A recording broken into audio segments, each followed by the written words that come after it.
In 2022, I found the one true love of my life. Like, there's no denying it. She is the greatest love that I will ever have. And her name is Jane Levy.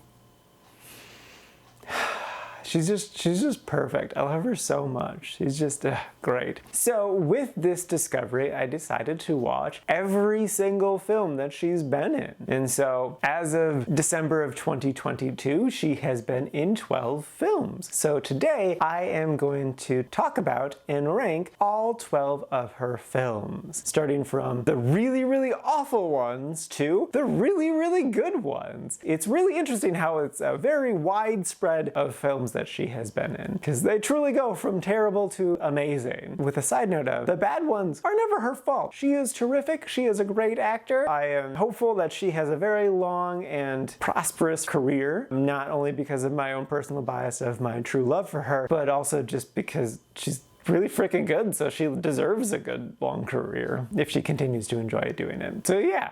I hope you walk away from this experience by also falling madly head over heels in love with Jane Levy, because you should, because she is just perfection. And lastly is Fun Size. This movie is a Nickelodeon movie, which was very surprising to me considering how sexual it was. I don't know who this movie was for, because the movie's basically split into two halves, technically three, but I'm just gonna say two halves because I don't care about the mom story. So there is an older sister. She's gonna graduate high school soon, and she really likes the popular boy. The popular boy maybe likes her back, and so it's Halloween night, and she was on an adventure, hopefully to eventually get to kiss the popular boy. But she doesn't realize that the nerdy boy, who she's been friends with for a long time and hangs out with her all night long, is actually the really good choice, that she should actually choose the nerdy guy instead of the popular guy. You know, that very original story. The adventure that she's going on is she's looking for her 8-year-old brother who ran away from her. And so the 8-year-old boy, we see his adventure where he meets a bunch of random adults who don't do the right thing and bring him home. They instead just take him clubbing. He gets kidnapped at one point and held for ransom. He also tags along while someone harasses his ex-girlfriend. This movie feels like it was written by a horny 12-year-old, because like most of the jokes feel like they're targeted for little kids. Like, it feels like it's a regular Nickelodeon little kids movie, but then they have lots of swearing in here. The main character gets called a bitch by a kid, and I think that's supposed to be funny, but it's not. It just feels misogynistic. They say boobs and butt and ass a lot. And it's like, clearly this movie wants to not be intended for little kids, but then it also just has a shit ton of humor that's only meant for little kids. This movie is a disaster. It's incredibly unoriginal and has no target audience. It's a movie for no one. It's just a big old dumpster fire on top of a barge filled with trash that's also on fire, in an ocean that's on fire. It's not that bad. The ocean isn't on fire, but it is really bad though.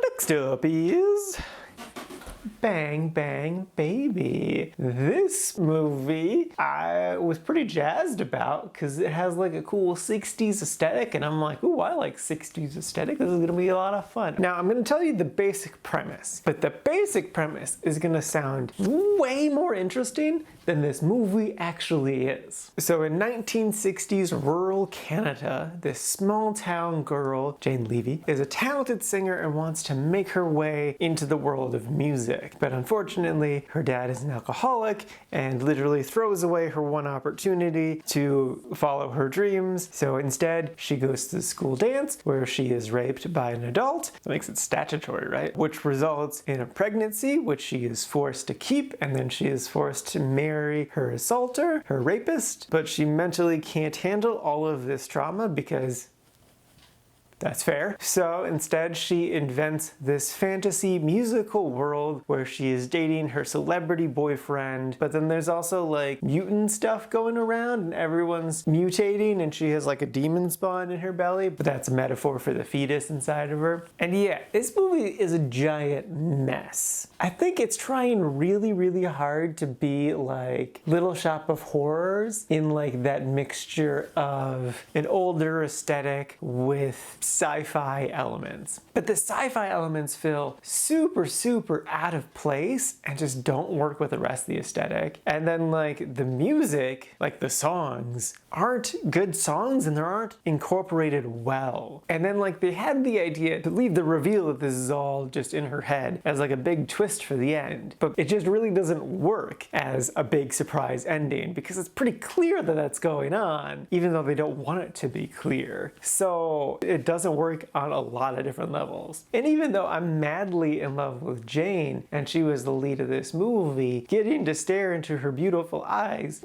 did not help this movie whatsoever, which is really impressive. So yes, that's really unfortunate. And I thoroughly did not enjoy it.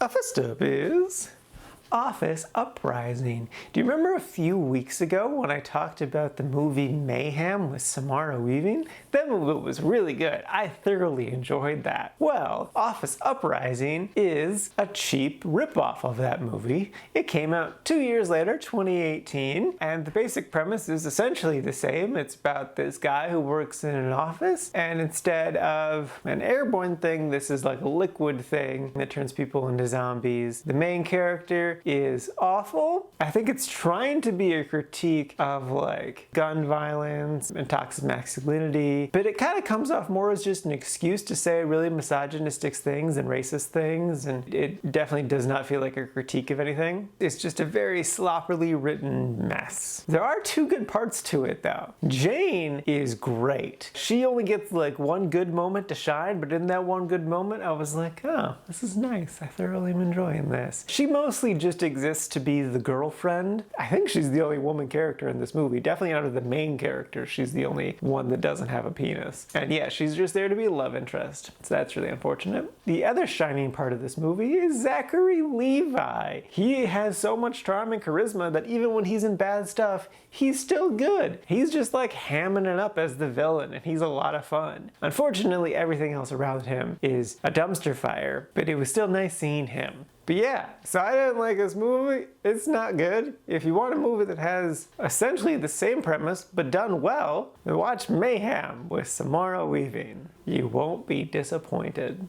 like I was with this movie. And lastly is Nobody Walks. This is a 2012 film featuring true love of my life, Jane Levy.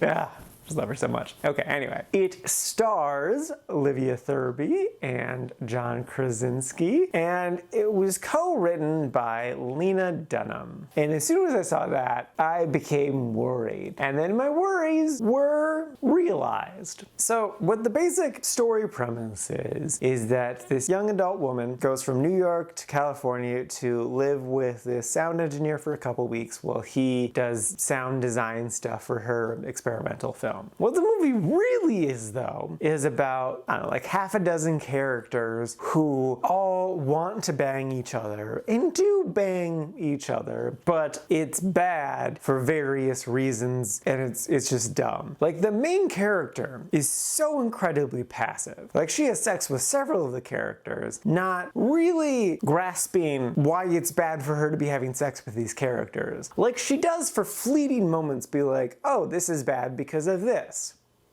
Oh well, and then just moves on. She doesn't give a f. And then like John's character, he is happily married to a wife who does like having sex with him. We see that. And then just out out of nowhere, he's like, Olivia, I really want to bang you. And then that becomes the whole rest of the movie. And I'm like, this came out of nowhere. It makes no logical sense. Like, people don't just want to cheat on their partners out of nowhere. There's definitely a lot more that happens. And he does explain himself, giving reasons. Like, I think basically what he was saying is that Olivia's character is a very creative person doing creative film work, and he's energized and inspired by that. And that's what he wants to do, is just be creative and make creative stuff. And even though he's about to do the sound design for a feature-length film, that's not what he wants to do or something. And like, that's an okay reason. But they didn't show us any of that prior to him telling us that. Another thing with this film is that, like, Lena's a good writer. She writes well, and it sounds clever and smart. But if you're actually paying attention to what's being said, it's terrible things. Like, pretty much everyone in this movie is a terrible person doing terrible things. Except for Jane. Jane only has one line in one shot, and that's it, which is so sad. But anyway. But it's not like the filmmakers are presenting these like, oh, we're supposed to see these as bad, terrible people doing bad, terrible things. No, this is just what life is, and we're just along for the journey. And it's just, it's not good. It's so bad. Also, there's a section where one of the characters is a therapist, and one of her patients wants to bang her, and she is insanely unprofessional. Like, she calls it out at the end, but like, there are like 50 lines that got crossed that she didn't bat an eye at. And it's just unrealistic and terrible and dumb, and I really, really hate it. Honestly, the more I'm talking about this movie, the more I don't like it. And I think that's a good thing, and I can't wait to not think about this movie ever again. So yeah, I don't like this movie, and I really don't recommend it. Even if you're a person like me who is madly in love with Jane Levy, it's not worth it because she's only in this movie for like 10 seconds. So not even 10 seconds. It was like 3 seconds. Yeah.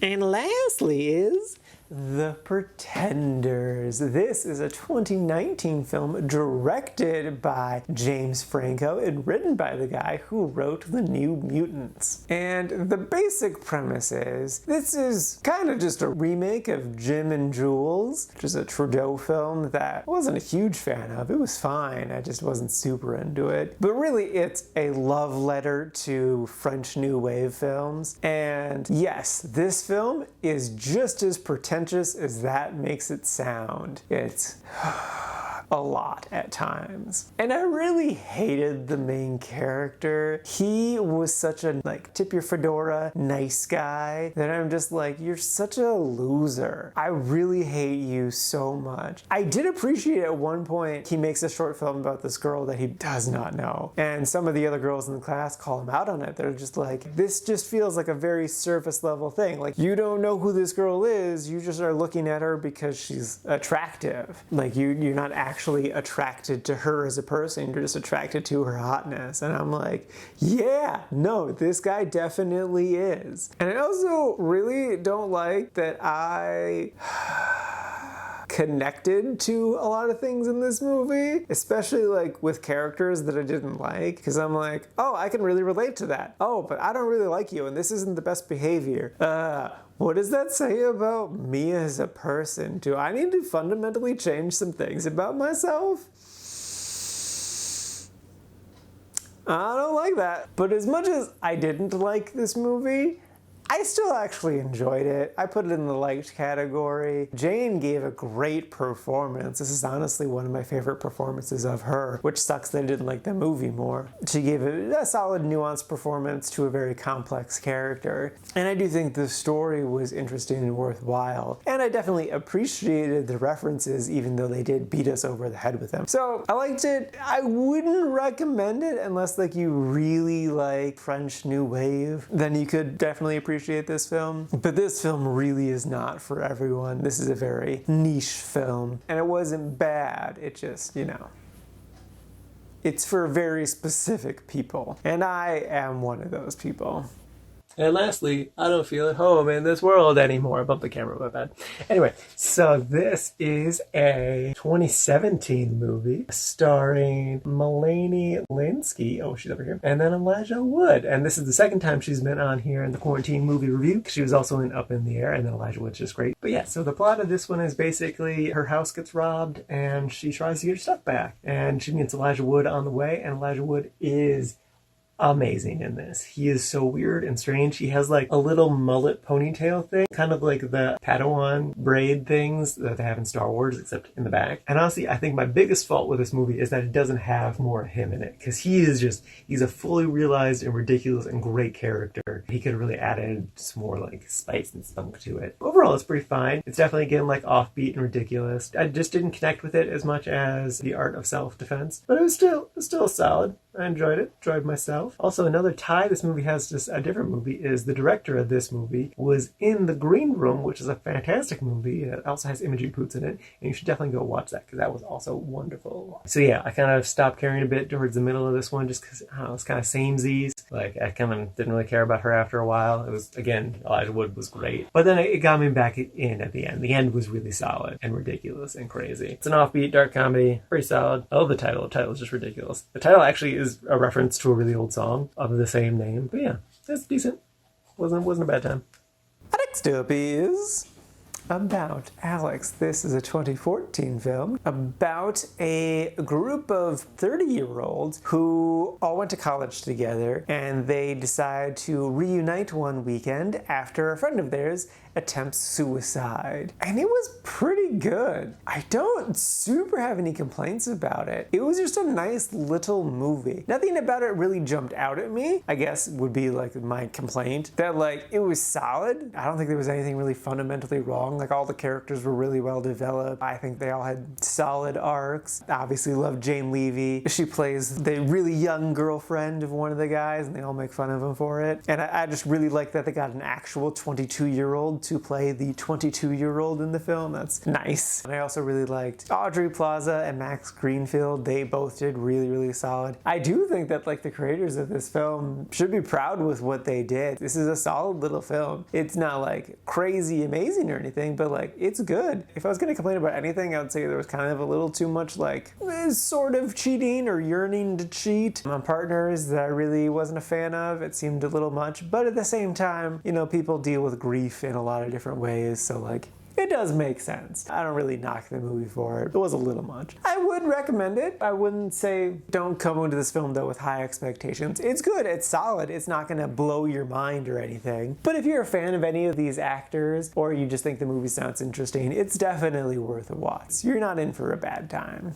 First up is Frank and Cindy. This is a 2016 film, and the premise is a little weird. This is kind of a remake of a documentary made by the same guy, but with some more stuff. So basically, after this guy graduated something, he didn't know what to do with himself, and he moved in with his mom and stepdad, and they were really dysfunctional, so he just started filming them, and then it gained popularity online, so then he decided to make a whole feature-length film, and that's how he kind of broke out into the industry. And then a decade later, he decided to make this film, which does remake random parts of the documentary, as far as I can tell. I didn't actually watch the documentary because I didn't know it existed. But then it also adds in like more context, like times when the cameras weren't rolling, the conversations that would happen between him and his parents. And then it adds in a story that I assume is not in the documentary, and that's this relationship between him and this random girl that he meets when he moves back in. Now, the fact that this movie's kind of a remake really threw me off. I was like, why is he making this film if he's basically just retelling the same story he's already told? So that put a weird taste in my mouth. I did still like the parts that they were remaking, but what I really enjoyed about this film was his relationship with Jane Levy's character. The two actors' chemistry was really, really solid, and I really liked their dynamic. remake. And I especially liked how, without spoiling anything, it had more of an unconventional ending to their story in the movie. So that was really fun. I also really love Jane Levy's performance in this. It just was nice to just kind of fall in love with her again, even though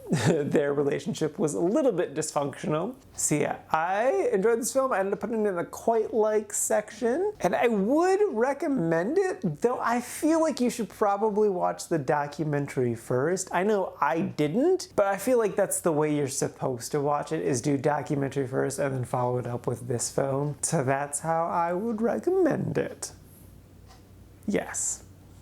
Next up is Evil Dead 2013. This is a, I guess, soft remake of the classic 80s movies, The Evil Dead. It's not exactly a remake though, because like they made completely new characters with different motivations. The same sorts of stuff does happen to them, a lot of similar beats, but I think technically this takes place in like the same universe as all of the other Evil Dead properties. So Evil Dead 1, 2, Army of Darkness, and Ash vs. the Evil Dead. I'm not the expert on the situation, my older brother Justin is. I thought about rewatching the original Evil Dead trilogy prior to watching this one, just because I haven't watched them since high school. But Justin said, I don't really need to because this movie's kind of doing its own thing. And I think that was fine. I do vaguely remember what all happened in there, and I think that was kind of the mindset you're supposed to go into with this movie. If you're unfamiliar with The Evil Dead, the basic premise is a group of young adults go to this cabin. In this particular case, it's because Jane Levy, the love of my life,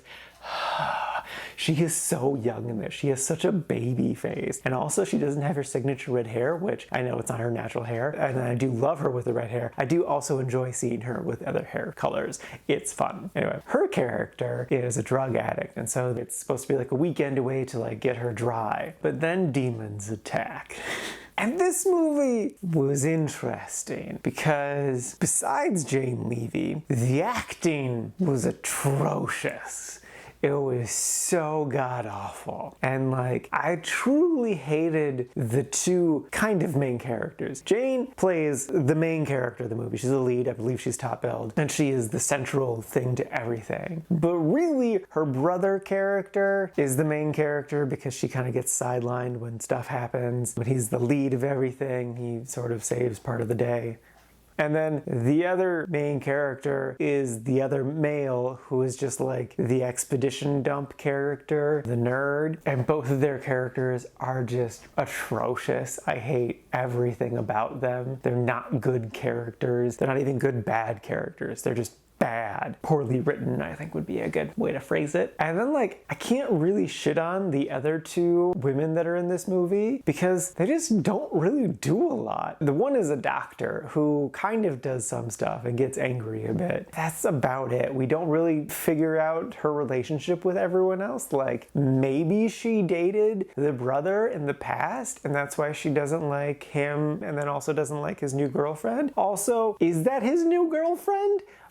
I don't know. She came with the brother. All I really know for certain is that she is a nurse. But it's okay because that actually doesn't come into play for the rest of the movie. Even though at one point specifically, the brother, who is a mechanic, is helping someone who was recently wounded. And the nurse character is just like, oh, what do I do? And I'm like, what do you mean, what do you do? You're a nurse. You should know what to do. You should be taking charge right now. Why aren't you doing that? Oh, because we need the other person to expedition dump to the main character. That makes sense. All right.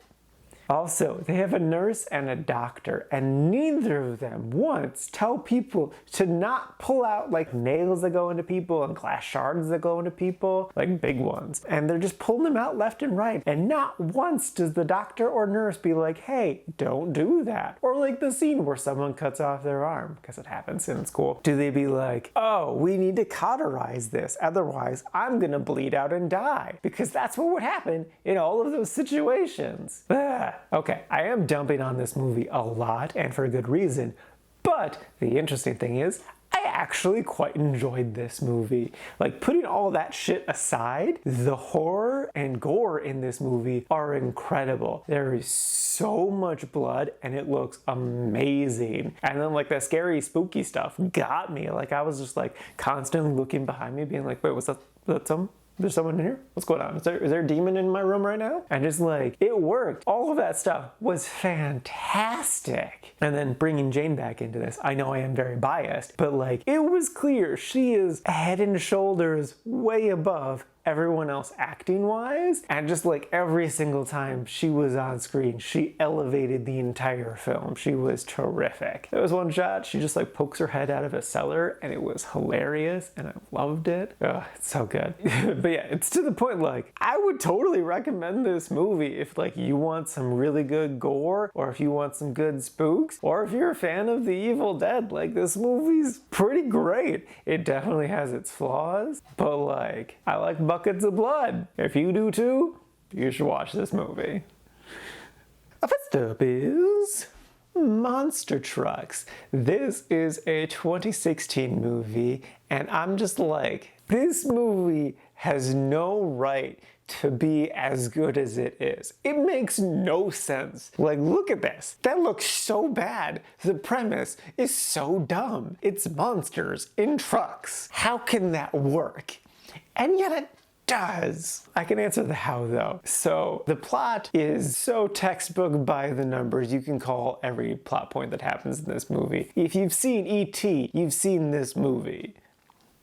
But what works about this movie is it has a ton of charm and charisma. Like the main boy, who looks absolutely nothing like a high schooler, he is a delight to be around. He is funny, he's cute, he works. The person that I crazy fell in love with though was his sidekick, Jane Levy. Every time she was on screen, I'm just like, you are the most adorable person ever, and you're so funny, please don't go away. So now I am like mega crushing on her. And then switching over to Samara Weaving. Almost all Samara Weaving movies don't have enough Samara Weaving. Now this one kind of has that problem, but they do know how to use her. She's only in, I think, 4 scenes, and they effectively told a story in those 4 scenes. And like by the end, I wasn't like demanding more Samara Weaving like I usually do. It didn't feel lacking. So yeah, I enjoyed this movie a ton. I do think had I been drunk while I watched it, I could have easily put this in the really liked. Like, I could have forgiven it more than I already did. It ended up being the quite liked, but I do still, without a doubt, recommend it. It might be a little bit more fun if you do watch it under the influence, but like, it works. This movie has no right to work, and yet it works.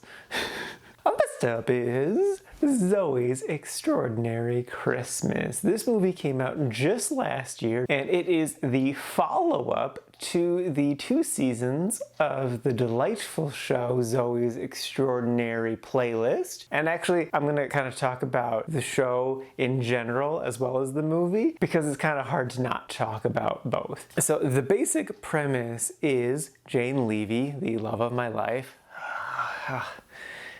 It's like, I've fallen so madly in love with her, but not in like a creepy stalker way. Like, I don't like do anything weird. It's just more like in a grand poetic way of just like, seeing her sing makes my heart sing, and it's just like, it's great.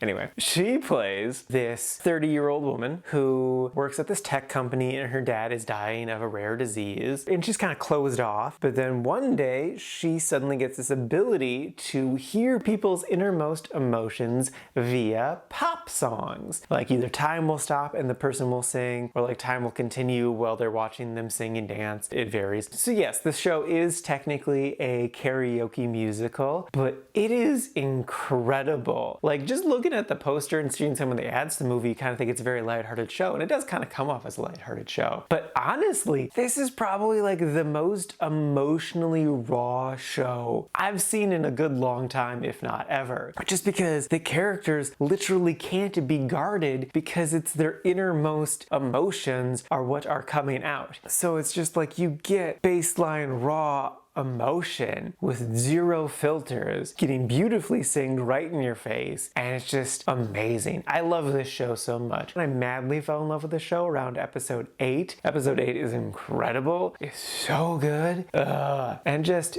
I mean, I love the emotional rawness of it, and like the fact that they're able to balance a lot of lightheartedness with the very dark themes and subject matters that they get into so well. But I also just love Jane so much. Her character here is Zoey is just incredibly relatable, that's for sure. But then also the way she portrays her, just like her acting style of just like, she can be very bubbly, but she can be very closed off, and she's constantly in a struggle, but in a very relatable way of just like not knowing like, you know, how to push boundaries and stuff. And also like trying to live her own life, but having to deal with all of these songs all the time. But yeah, again, to praise Jane even more, she's a great singer. I love all the time she gets to sing. She doesn't get to sing a whole lot because, you know, the premise is listening to other people's emotions, but they do come up with ways where we can hear her emotions, and that's great. And I especially love her dancing. She is an insanely talented dancer. Like, I'm just mesmerized by her movements every time she gets to dance. And honestly, my favorite songs in the show are from when she gets to sing and dance. I think my favorite songs from the show from her would definitely be I Got the Music in Me. She sings Crazy. I loved that one a lot. And then from the movie, I really loved, it's a dual song, so one character is singing, just the two of us, and then Jane is singing We Need a Little Christmas something. I can't read the last word. That song's incredible, and her dance in that is amazing. Putting aside all my gushing,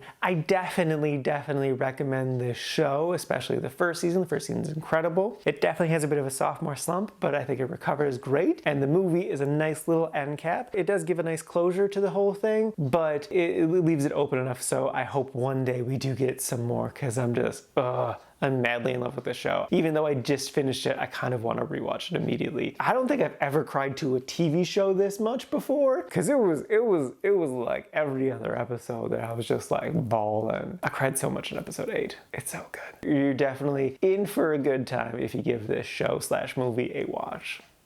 First up is Don't Breathe. This is a 2016 film recommended to me by my brother Justin. I was aware of this movie going into it. I finally decided to give it a go because I recently discovered the amazing actress Jane Levy. I have a giant crush on her right now. She is just, and so I want to watch more of her stuff, and she's in this movie. So I was like, all right, let's give it a watch. Now, the basic premise is about this group of young adults who go around robbing houses, and they stumble across this in particular house that is kind of bad news bears. Now, the plot is very straightforward. I knew pretty much every single plot point. I was never really surprised by any plot stuff. The characters are very stock characters. Like, you've seen them in countless movies. I in particular hated what they did with the only non-white character. They made him a very stereotypical angry black man, a thug, and it was like, this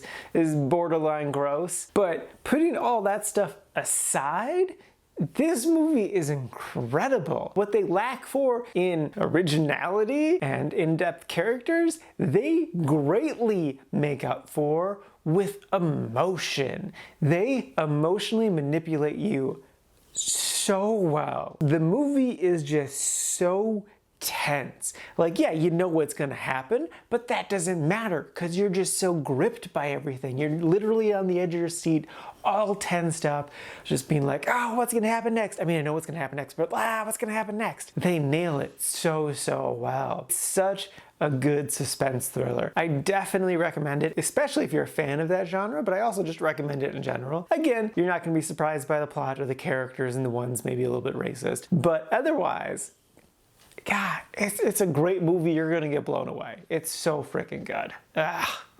So as you can see by the text on screen, this is all 12 of her films ranked, color-coded as well. There are 4 red movies in the didn't like. There are 2 white movies in the liked, and then 4 purple movies in the quite liked, and then 2 green movies in the really liked. And I just want to add too that, like, I say I'm madly in love with her. I'm not actually in love with her. She's just an actor. She's just a person that I've never met before. Like, I'm sure she's probably very nice in real life, but like, she's just a person. I'm not like obsessed with her or anything. I just thought it would be fun to watch all of her films within 1 year, and it was fun to do that. Plus then I get to make this video, which is extra fun. And then I want to end by just kind of talking a little bit about her as an actor in general. Just because she is very talented, but it's interesting because it seems that she has been typecast into essentially 2 different kind of opposite roles. And the best examples of them are from 2 of her TV shows, Shameless and Zoey. Zoey's Extraordinary Playlist. Her role as Mandy on Shameless is kind of like the goth, emo-ish girl troublemaker thing that she'll curse and do drugs and stuff, and she's just a real bad kid, but she's also gorgeous, but she definitely has like a troubled past. She didn't have a good upbringing maybe or something, who knows. And then the other extreme is like her character Zoey from Zoey's Extraordinary Playlist, in which she's just like a happy-go-lucky, bubbly, full of energy and life and positive vibes all the time sort of thing. And it's so interesting that like those are just the two roles she kind of consistently has gotten over her career, because to me they seem very much so in opposition. But I think it also just shows her range, that she really legitimately does have a range. She is very talented, and there's a lot of little things about her acting ability that I like a lot. I think she does change her voice and her cadence a lot, which not all actors do. I always appreciate it when actors do change the way words come out of their mouths, because I think that's an important thing to do. And I also love too, she can be very, very expressive with her face. Again, the best example, I know I keep talking about it, but it's Zoey's Extraordinary Playlist. Zoey has such the most wild, very out there expressions. She really shows off what's going on in her head on her face. And that's a lot of fun. She does it to more subtle degrees in other films and projects, but it's most showed off in Zoey's Extraordinary Playlist. But if I was going to recommend just one project of Jane's that I would recommend, like 100% definitely recommend, well, it'd be Zoey's Extraordinary Playlist. But if I was gonna do just one movie, it would be Don't Breathe. Don't Breathe is so incredibly good and intense and just such a fantastic film. And also, extra fun fact is Jane's 13th film, around the time that this video is coming out, will be premiering at the Sundance Film Festival. It's called A Little Prayer, and I am very excited to see it. And you can make a strong bet that even if this film is playing limited release, I will drive like 2 hours one way just to go see it. Like, I'm down. It's gonna happen. I'm gonna see it. I'm gonna continue. From here on out, I'm gonna forever see all of the movies that Jane Levy ever releases. But yeah, I hope you enjoyed the video. Jane, if you're watching, hi. Hope you're having a good day. Sorry if this was kind of weird. You're a very talented actor. I hope you have a long and fun-filled career. Yeah, you're really good. So keep it up.